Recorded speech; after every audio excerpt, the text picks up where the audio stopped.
Hell yeah, he been better, and I tell you why.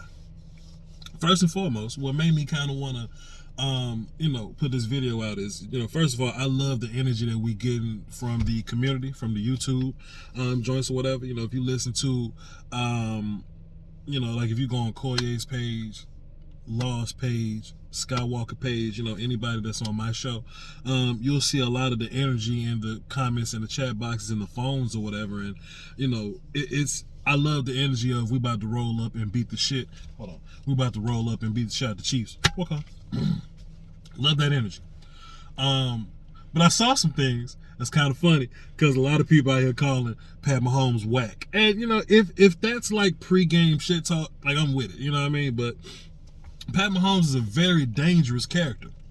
A very dangerous character and a very formidable opponent, And I just kind of wanted to, touch on that just to make sure that we're focused, just to make sure that we're clear. I know a lot of this is because they've been to the last 2 Super Bowls and those dudes are great in their own right, but the reason that we get this feeling in our stomach, the reason that this feels like a heavyweight fight is because Pat one of them dudes. Pat's definitely one of them dudes. I said all that to say Dak Prescott is better than Pat Mahomes. And I'll tell you why. I'm never gonna get on here and tell you some shit, just for a pep rally's sake. You know what I'm saying? Like it's never gonna be that. Like I'm gonna tell you something. I'm gonna give you some valid reasons why I feel this way. Their journeys have been totally different. There's this thing that I always talk about. I talk about the idea that we have to evaluate draft picks longer. I know that we're in a rush to crown and anoint people. Oh, Justin Herbert's one of the best. He's amazing. I feel you. But normal draft picks, I say it takes 3 years to properly evaluate those dudes. But quarterbacks, I say 5. Simply because the quarterback's process is different. The quarterback's process is a little harder, right? If you a defensive tackle, if you better than people, all you got to do is stay working hard, and you're gonna remain better than people. Same with corner, same as receivers. Then there's the other side of you may not be who you are as a linebacker yet or as a safety yet, but you develop your traits and you become better within 3 years. So with regular players, I look at a 3-year window, right? Quarterbacks are different because these quarterbacks are direct extensions of their coordinators, You can go to the playoffs with Baker Mayfield if you want to. You can win a Super Bowl with Ryan Tannehill if you really, truly want to. You know what I'm saying? It just depends on how you work within your window. So what I mean by that is you can be great your first 2 years. Carson Wentz, Jared Goff, or whatever, like pick a guy. Jameis was like that for a little bit, right? You can be amazing your first 2 years. But the defense always catches up. Coordinators, coaching, scheming, it always catches up.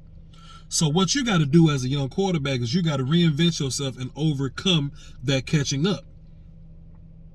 Carson Wentz. You know what I'm saying? So you can come out and be amazing your first 2 years. Now, I don't think that's Pat, though. But I do think that Pat dead ass came out here and he's doing what he's doing. He's doing what he's doing with just talent. Y'all remember Cam Newton first came out? And he was throwing for 400 passing yards. He was rushing for 100 every game, but they ended up 4-12 that year. You know what I'm saying? They was just terrible as a team. You know what I mean? But that was because Cam Newton was doing a lot of that with just talent, with just arm talent. And that's what Pat was doing. But Pat's so freaking talented. I want to cuss, but I don't know who watching this. Pat was so damn talented that he can just kind of, all right, I'm just going to go to 2 Super Bowls, arm talent alone. Which is unheard of, right? Which is unheard of. But the quarterback position is so different that when you get caught up to, talent won't always save you. If you look at the Super Bowl, Pat was talented in that game. Motherfucker, his body was parallel to the ground still. Whoop, threw a football and it got to Tyreek Hill perfectly. Tyreek Hill just dropped it or whatever, to where I'll save that point for later. But you can win a game with pure talent, which is what Dak Prescott was doing.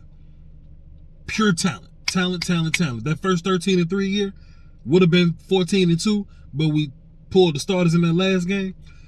We were winning football games with talent alone, with Dak just being amazing, being a gangster, just running over people, just throwing the football, making good plays.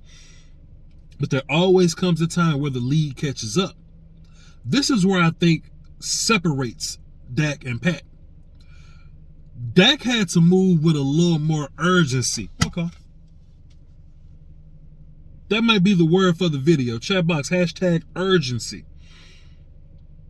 Dak had to move with a little more urgency because he wasn't special.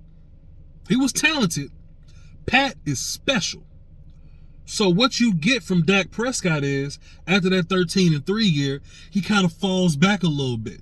And he's not able to do some of the same things that he was able to do at first. You see what I'm saying? Pat kind of had that same deal, but Pat was so talented, he was able to overcome that with talent. Most quarterbacks can't overcome that with talent. Carson Wentz, they got to overcome that from the shoulder up shit.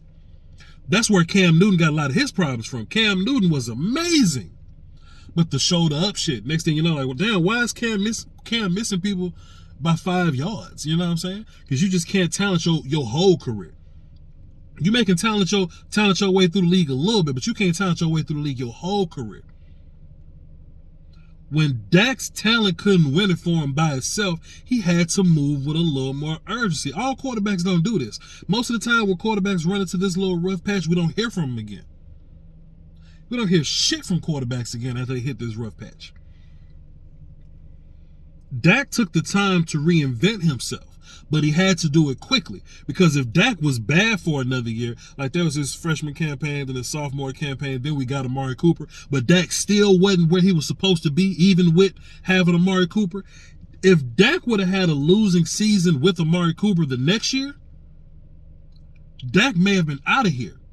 And he felt that. So he had to put a little bit of urgency, and he had to reinvent himself. He goes to work with these different quarterback coaches, and he brings in the hip salsa dance in the pregame workout. He works with John Kitna, who doesn't get enough credit by no means. Nussmeier and all that. Kellen Moore exists, and Dak reinvented himself. Like, Dak was elite in 20.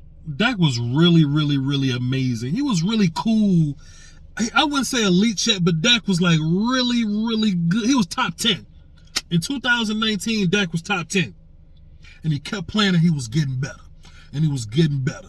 And he was getting better. And we saw him that first couple games of 2020. We was like, oh, shit. It's happening.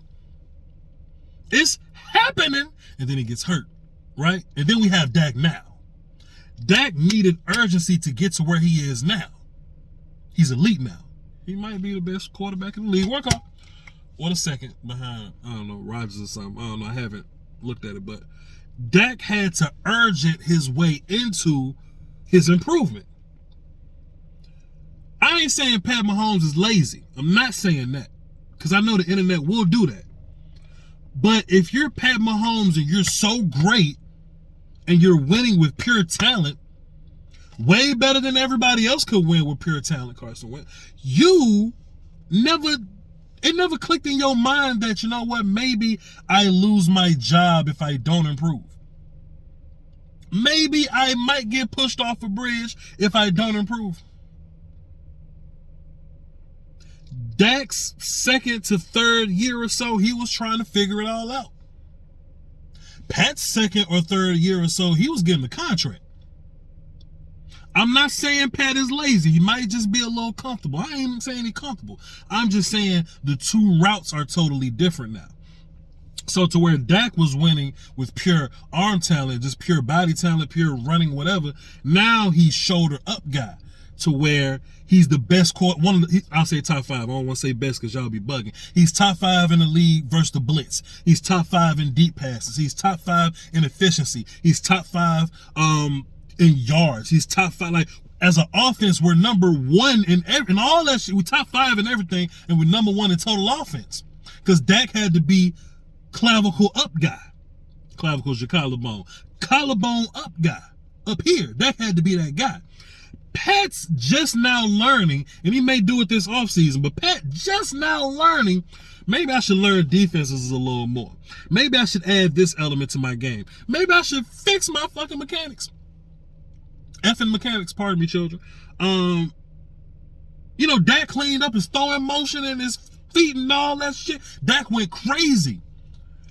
Dak got a damn football field in his house when he couldn't really afford it yet. But he did it because he had to get better. Pat been the best his whole life. This happens a lot in like draft world, right? Like if you're the most talented D lineman that the world is at, like if you Jadeveon Clowney, right? You in South Carolina or whatever, you just used to picking up and running over children.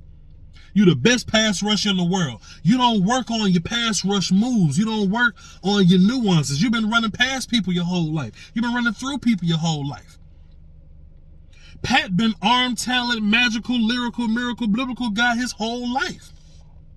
He never thought about I had to read it. I used to see Pat throw the deep ball against cover 2, but because he put that bitch so perfect, it didn't matter. Now teams playing with a little more depth. Now teams saying, hey, let me take Tyreek away. Let's see what happens. Hey, let's put a better cover guy on Kelsey and let's see what happens. And it'll look a little different. If you got the personnel, you can make the Chiefs look a little different. It don't matter what you do with the Cowboys, Dak got to answer for it. That's why Dak is special now. That's why Dak Prescott better than Pat Mahomes right now. Hey, I'll see y'all Sunday. Follow me on Twitter, VOCHLONBARDI. We're going to do a live watch-along show. Please tune in. And yeah, we're going to break down the film next week, win, lose, or draw. Love y'all. Tell Pat to come outside. See you Sunday. Peace.